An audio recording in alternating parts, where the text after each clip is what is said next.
The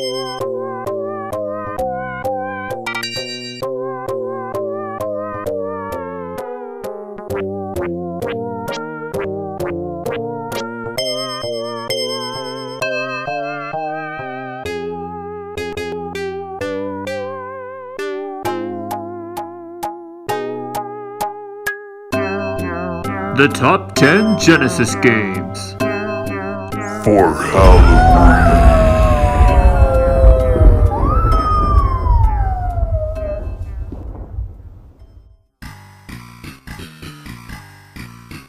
It's that time of year again.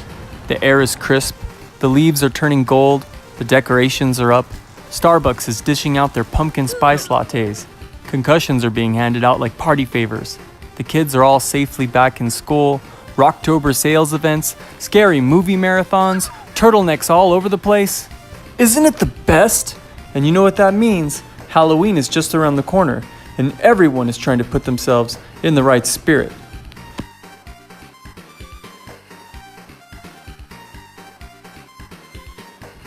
Am I right? That's why we've put together a top 10 list of the very best Sega Genesis games that you can play during the Halloween season.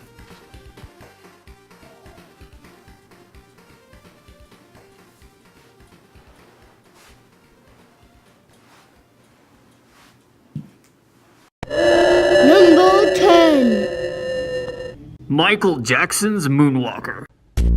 Michael Jackson's Moonwalker is the name of a 1989 direct-to-video movie starring the king of pop himself, Michael Jackson. It's not so much a movie as much as it is a collection of his music videos, but there is a loose sort of plot that, eerily enough, is built around Michael's attempt to save kidnapped children? Stop it! We're not going there! But honestly, I can hardly remember anything at all about Michael Jackson's Moonwalker, except for the fact that there's a scene where Michael Jackson completely transforms into a spaceship that shoots frickin' laser beams. It's totally radical. The VHS of Moonwalker went on to sell over 800,000 copies, and it won several awards, including a Grammy in 1990. It was popular enough that Sega, allegedly Michael Jackson's favorite game company, produced an arcade cabinet based on the movie, Michael Jackson's Moonwalker. But the Sega Genesis game was close on its heels, and it's a completely different game.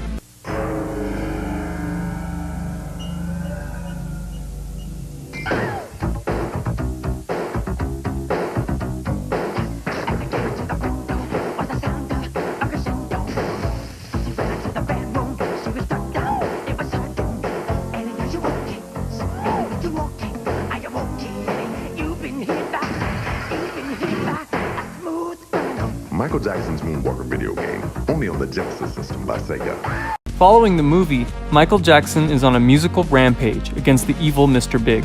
He has to save all of the kidnapped children, and the only way he knows how to do this is to dance, shuffle, kick, spin, slap, and yes, grab his crotch.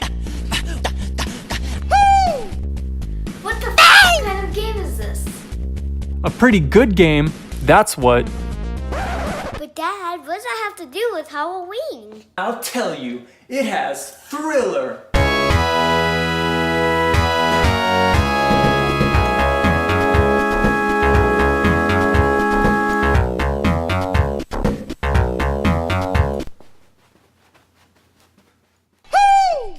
Level 3 of the game features a battle with an army of almost endless zombies, and of course, the sweet chiptunes are playing too. Wait, what? What the heck is this? Where's Thriller? Well, it turns out that only a very limited number of Genesis cartridges actually play the song Thriller.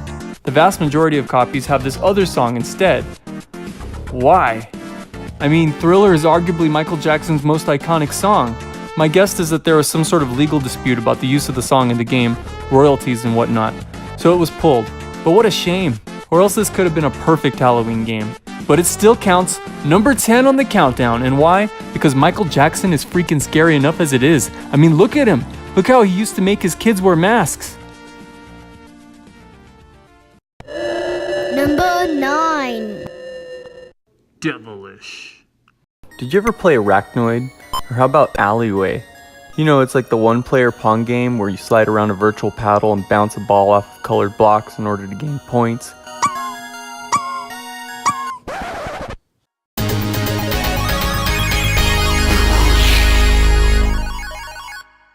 Devilish, believe it or not, is a unique take on that game, only now instead of smashing little blocks or tiles, you're shredding through graveyards, smashing vampire bats, skeletons, and doing battle with giant demons.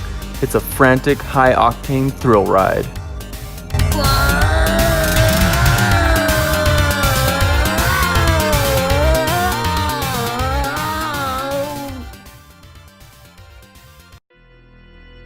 And surprisingly, no one really seems to care about it.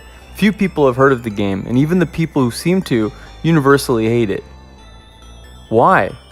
Why is a game like Devil's Crush on the TurboGrafx-16 praised so much as kind of a lost classic, while this one doesn't get talked about at all? They're almost the exact same kind of game, only Devil's Crush was based on a pinball engine, and this game, well, this game's based on Arachnoid. And I happen to prefer Arachnoid. It seems like more people would have appreciated it, right? It's hard, to be sure, but it's never boring. And if smashing demons in the face with a ball isn't enough Halloween fun for you, well then perhaps you'll like our next game a little bit more. It's even weirder.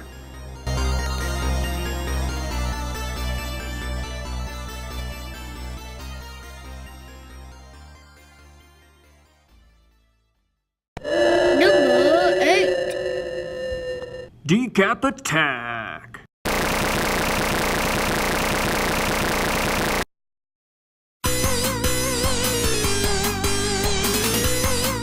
Kappa Tack is a weird little game from one of my all-time favorite developers, Vic Tokai. People who've played Psycho Fox on the Master System will be right at home with this game, because it's built entirely upon the exact same gameplay mechanics, only drastically improved in every conceivable way.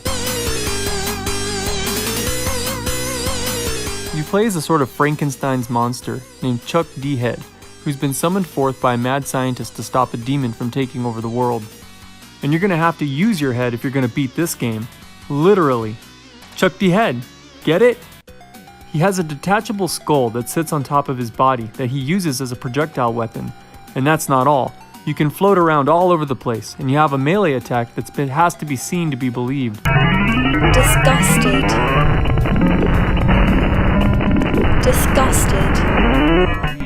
It's weird, but it plays really, really well. Each level is a kind of labyrinth of platforms that you have to explore in order to find items necessary to beat the bosses and go forward. Your enemies are also, a little off. Some fit the monster movie theme perfectly, like this Wolfman here. But others are more like rejects from some sort of demented version of Mario Brothers. Look at these little blue guys here. And is that Daffy Duck? The soundtrack is just great.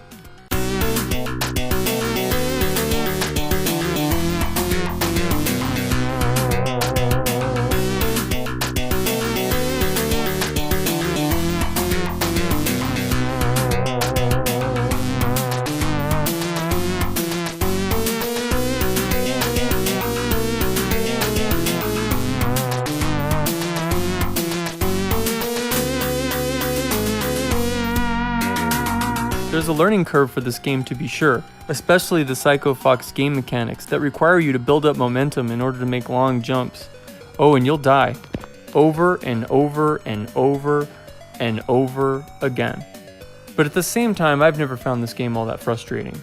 It's different, and so if you've never played it, then you have no excuse this Halloween. It's like $1 on Steam, and it's free on the Apple Store for iOS.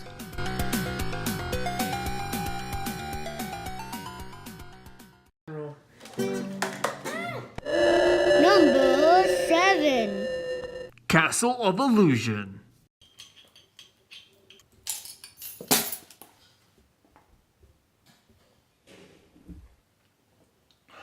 This is the skunkiest beer I've ever had.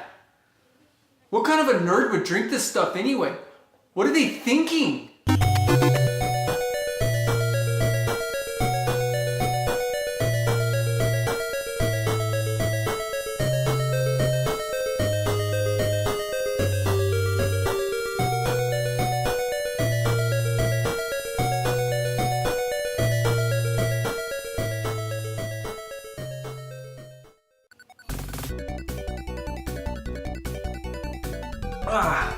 Unlike Kappa Tack, Mickey's Castle of Illusion is an all-time classic that lots of people remember. This game is quality. It's the real deal. It's the perfect blending of everything good Japanese and American. It's like sushi pizza. It's like tofu burgers. It's glorious. That's a good question. It's the scariest game in the Genesis library, for sure.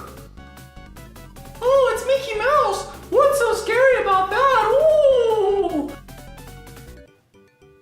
It offers some real serious scares. I'm talking about the heavy duty stuff. I'm talking about crazy stuff. I'm talking about clowns, witches, ghosts, probably zombies. Anything you can throw at you, this game's got it, and it's got it in droves. This game is scarier than going to Disneyland in mid-July with a bunch of kids and no sunscreen.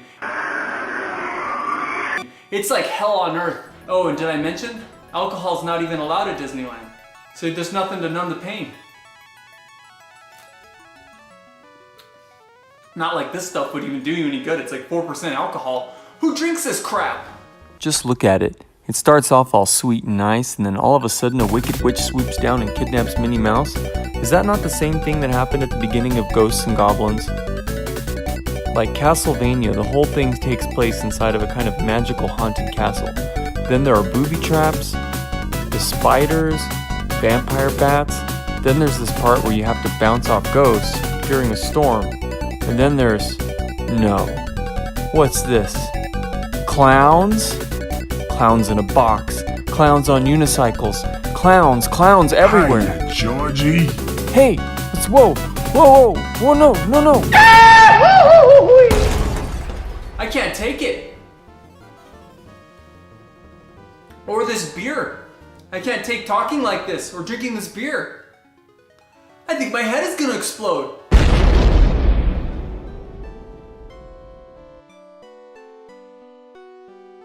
Mickey's Castle of Illusion.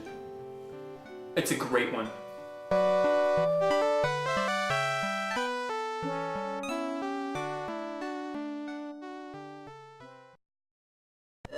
Number 6. Altered Beast.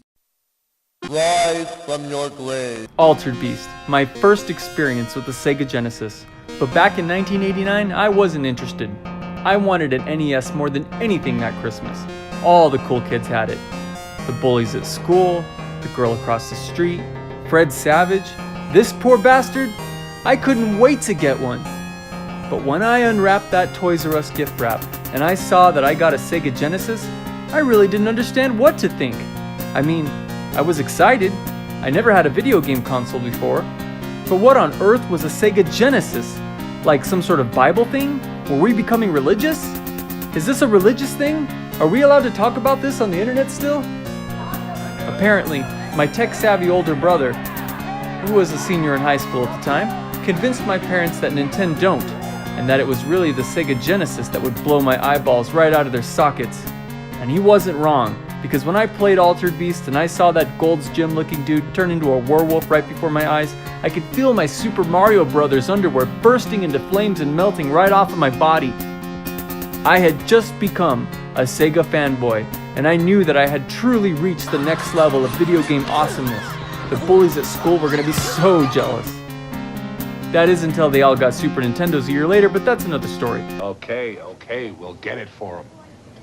Yes! Today, Altered Beast is widely panned by the esteemed and erudite critics of video games and other electronic amusements. However, I still enjoy playing it from time to time. It fits our countdown here because it has werewolves, were-tigers, were-dragons, and even were-bears. Sadly, no were-beavers are part of the lineup. It's a classic, and it was my introduction to the Sega Genesis, and this is our list, so we're gonna put it on here. So here it is. Number 5. Ghostbusters.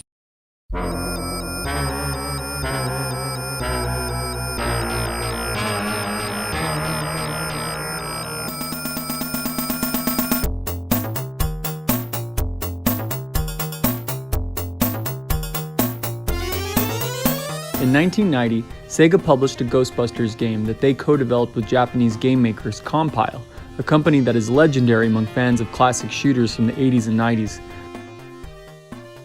There had been Ghostbusters games before, but this was the first really good one, and also the first to really attempt to capture the image of the actual Ghostbusters from the movie.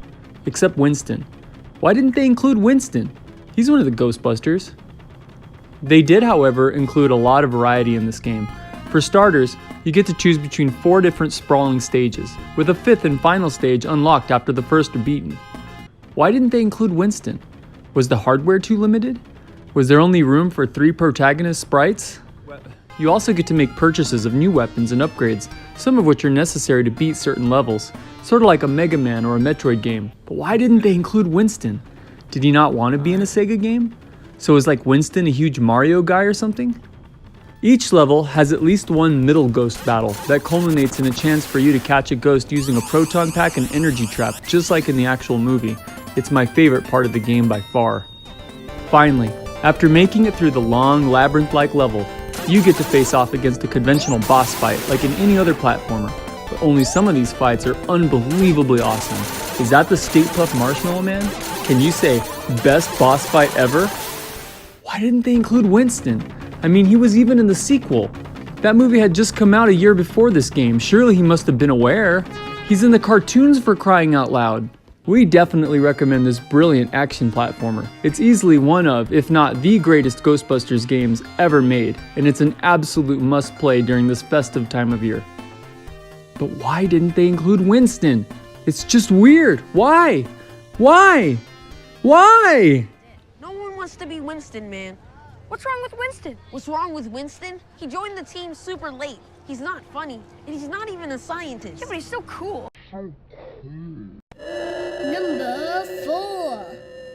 Splatterhouse 2.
The original Splatterhouse was a controversial arcade game released by Namco in 1988. It was a general homage to all things 80s slasher, from the Jason Voorhees look-alike protagonist to the slasher film-style combat. The critical difference was that instead of killing people, you splattered strange Japanese monsters all over the wall in a haunted house setting. Supposedly this game was very controversial, or at least that's what Namco would have you believe, but unlike Mortal Kombat and Night Trap, I'm not sure this game made much of a splash. Its home console release was on the TurboGrafx-16, which was played by almost no one. But still, Splatterhouse is widely regarded as one of the must-have games for that console. And it really is. But as good as that game is, the Sega Genesis got the sequel, and it's actually better in every conceivable way. Rick, which is the name of the guy with the hockey mask, is still out trying to save his girlfriend, and now he must enter into the horrifying land of the dead in order to do it. This game is absolutely perfect for Halloween, and it has one of the best horror-style soundtracks on any video game console ever.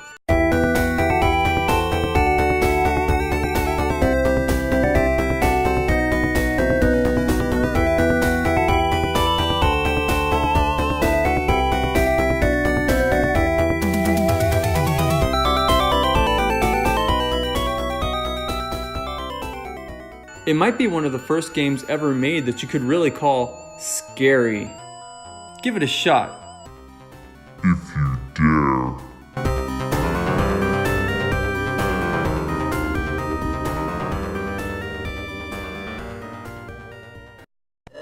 Number 3.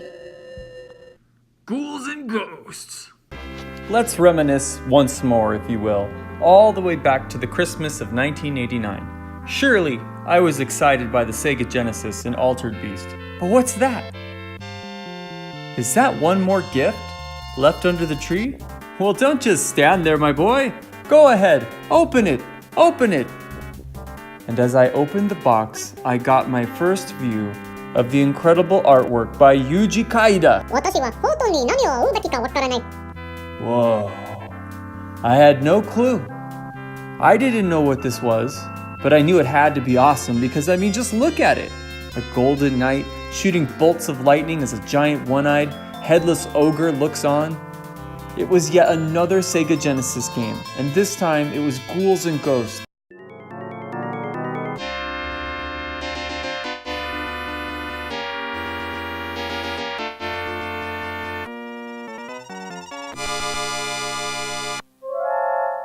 Quickly, my boy, go and play it, and see how awesome it is for yourself.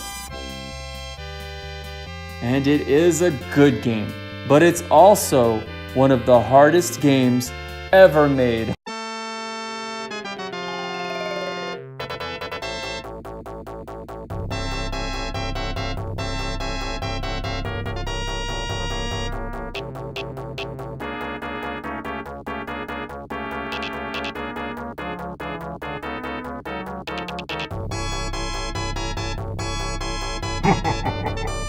Kids these days.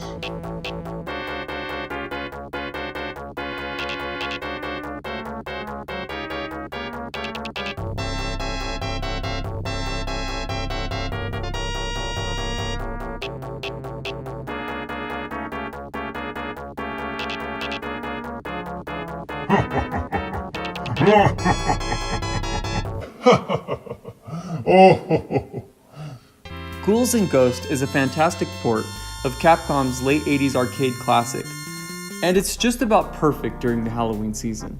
Just 2 more games that are a little more Halloweeny, as they say. Ah, yes.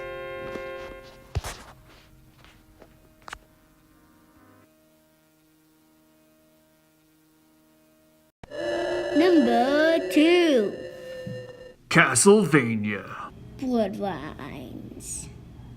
At the height of the NES's cultural dominance, the Castlevania series was regarded as one of the essential games for the system. It's right up there with Contra, Double Dragon, even Super Mario Brothers. It was a true classic, even if a lot of us didn't understand that it was made by a different game company called Konami, and that it wasn't actually directly made by Nintendo. How are we supposed to know? Every game released for the Nintendo had that little gold sticker on there. It said Nintendo Seal of Quality. To everyone, it just seemed like, see, Nintendo put its name on the box. This is a Nintendo game. No one really knew the difference. So every game had Nintendo written on the box. And even Simon Belmont, the main character from the game, was on the Captain N show. So he didn't look anything like him, but as far as we were concerned, that was just validation that he was one of the main Nintendo characters. 1, 2, 1, 2. Oh my! It's all coming back to me now. Yes, I'm Simon Belmont, prima ballerina.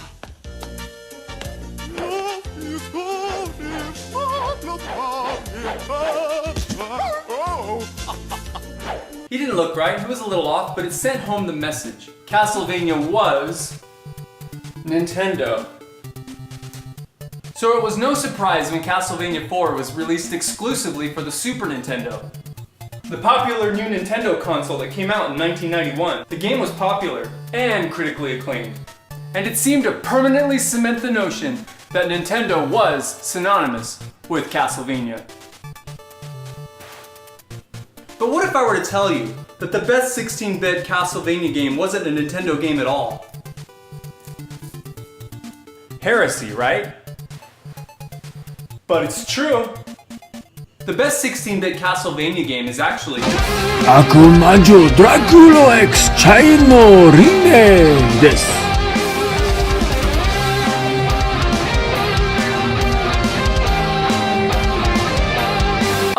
known as Castlevania X, Rondo of Blood for the TurboGrafx CD.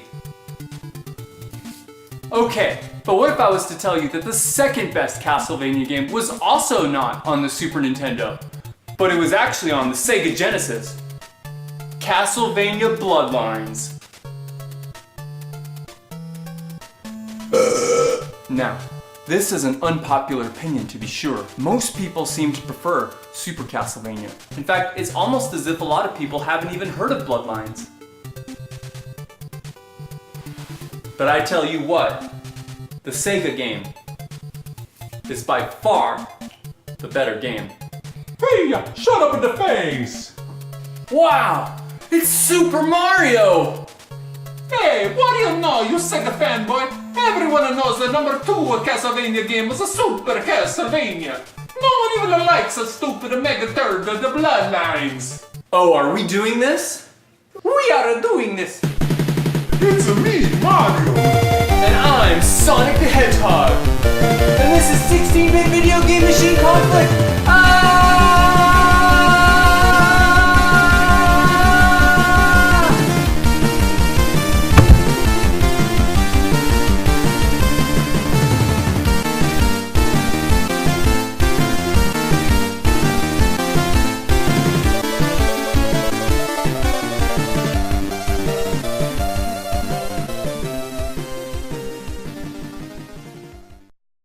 My game is better. Look at the beautiful box art. It's got the snakes and the skeletons and the David Lee Roth.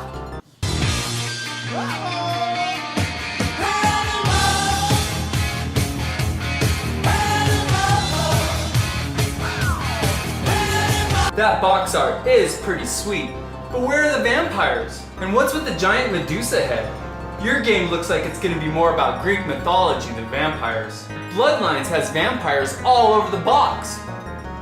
And instead of David Lee Roth, I had Arnold Schwarzenegger wearing a blonde wig. Who is your daddy and what does he do? Hey, a box art doesn't mean nothing. It's what's inside that really counts. And in my game, she's a beauty. And look at my amazing intro. It's pretty spooky, right?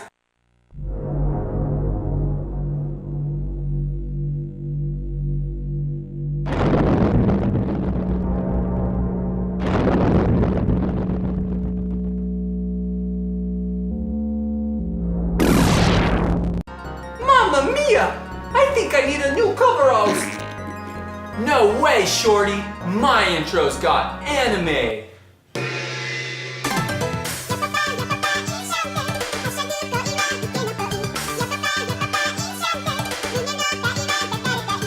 What was that? Like 2 seconds, huh? Nintendo, it doesn't have the anime, but it's a longer and accurate to the actual game. For the best intro, the winner is clear, a Nintendo. But that's not all. Wait until you see my first level. Let's see. Just a minute. I have to type in my name. M-A-R-O.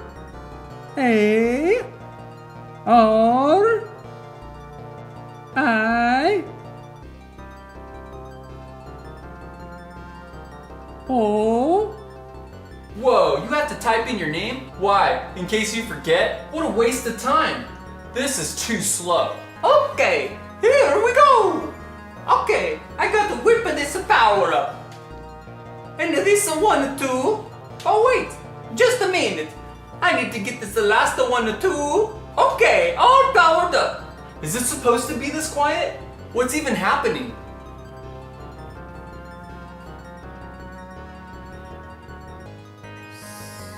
It's creating atmosphere. It's more like wasting time. Okay, here I come. First I jump on the bridges. That's my favorite part. And now I stand here and I wait for the gate to close.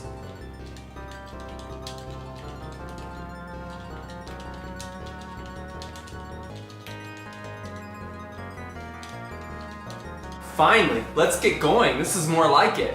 And look at my beautiful graphics. Super Nintendo has so many beautiful colors. That's why it gets the best graphics. They go to Nintendo, no? Whoa, whoa, whoa, whoa. Hold on, hold on.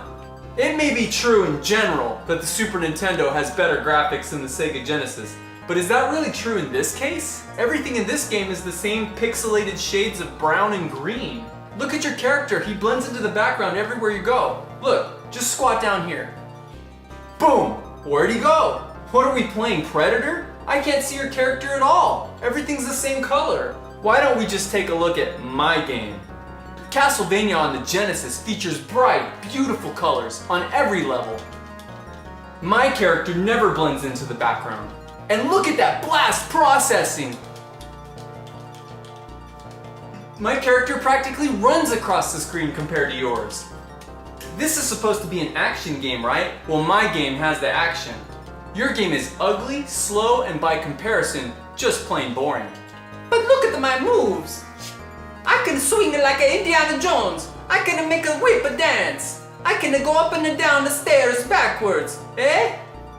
Again, those moves are pretty cool, but also pointless. Besides, my guy also has an awesome move. Check this out. Whoa! What do you think of that? But this is just the first level though. Well, your first level sucks. Why are there so many stairs just going nowhere? Up, down, down, down, down, down, up, down, down. It's painful to watch. Every time you mess up, you have to go all the way back up those stairs again. Tell me, what's fun about that? Your enemy designs are also boring. Look at all those generic skeletons everywhere. Boring, boring, boring. Are those snakes? Ooh, snakes. Is this Castlevania or Indiana Jones fanfiction? Is that a horse's head? It's a horse's head. Look, even your first level boss. It's just a generic skeleton. They should have called your game Boo, Haunted Barn. By comparison, look at my first level. I've got to go up against zombies, Mike from Pixar's hit movie Monsters Inc., fish people. Well, okay, I do have a couple of generic skeletons too, just to be fair. Okay, and a bat. But check out this badass werewolf mid-boss. There's broken glass all over the place, thunder and lightning, he's breathing fire. I'm going insane over here, throwing all these projectiles. Now that's what an action-packed game is supposed to look like. That's Castlevania, baby. Face it, Mario. You lose. But Super Castlevania is a legendary. Legendary? No way, dude. Your game is a pixelated brown mess. And it's slow. Who cares if you can swing like Indiana Jones when you're up against things like this? Or this? Or this? Let's face it, the only good thing about your game is the music. And honestly, my game does better at that as well.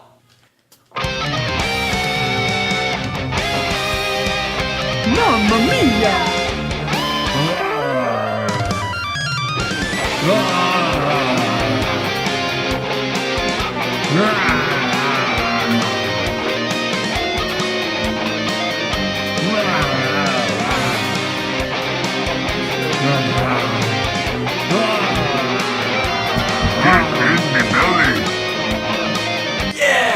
And so that is Castlevania Bloodlines on the Sega Genesis. Mario? Mario? Ah! This just in. Zombies are on the loose. I repeat, zombies are on the loose. Oh my god, they're here! Run everyone, run for your lives!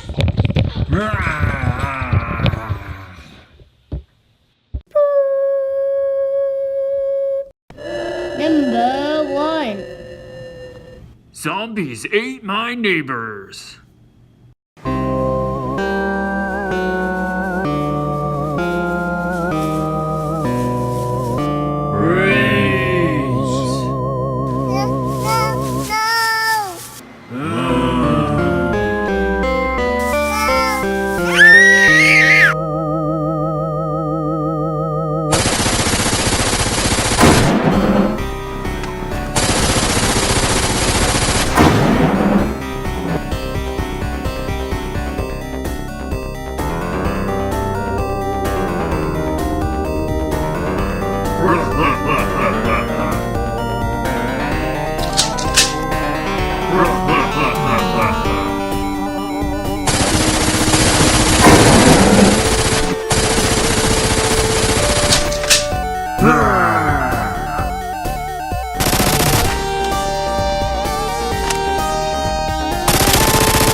Whoa, what is it? It's me! Zombies Ate My Neighbors is the perfect Sega Genesis game for Halloween mayhem. And it has aged astonishingly well compared to most of the games on this top 10 list. For starters, Zombies Ate My Neighbors has managed to preserve its cultural relevance by being a retro title way before retro gaming was even remotely cool. Of course, it pays explicit homage to old monster movies and B-movies of the 50s and 60s. Just look at those cool 3D glasses. But it's also a straightforward arcade shooter in the vein of Robotron. That means it's very easy for anyone, even someone who doesn't play many video games, to pick it up and successfully play it. And since it's about something everyone is familiar with, old monster movies, it's got nearly universal cultural applicability. Most anyone can enjoy this game, even your grandma. Not to say that the game has no depth. By no means. This game has all sorts of hidden depth, from its maze-like levels to the need to properly ration items and ammunition. If you're going to successfully save all the people in the neighborhood, then you and a friend are going to need to think carefully about every move that you make, and quickly. As the old cliche goes, it's easy to learn, but difficult to master. Oh, and did I mention a friend? Yes. Perhaps the very best thing about Zombies Ate My Neighbors is the fact that it supports simultaneous 2-player co-op, making this a fun game for groups of at least, well, 2 people to enjoy, and energetic in short bursts of play. Because don't you have a lot more to do on Halloween than just play video games? There's so much going on, so much to do and see, but while you wait for the zombie makeup on your face to dry, or before you go out trick-or-treating, why not play a quick and exciting game of Zombies Ate My Neighbors? You won't regret it.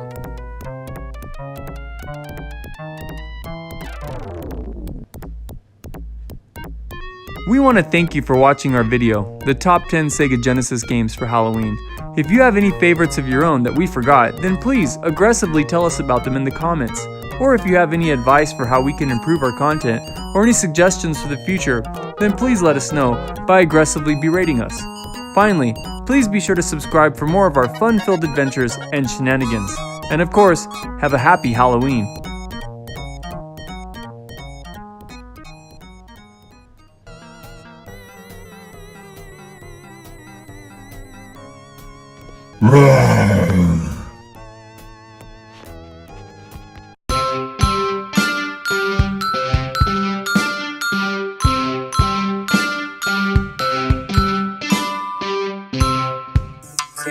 Productions.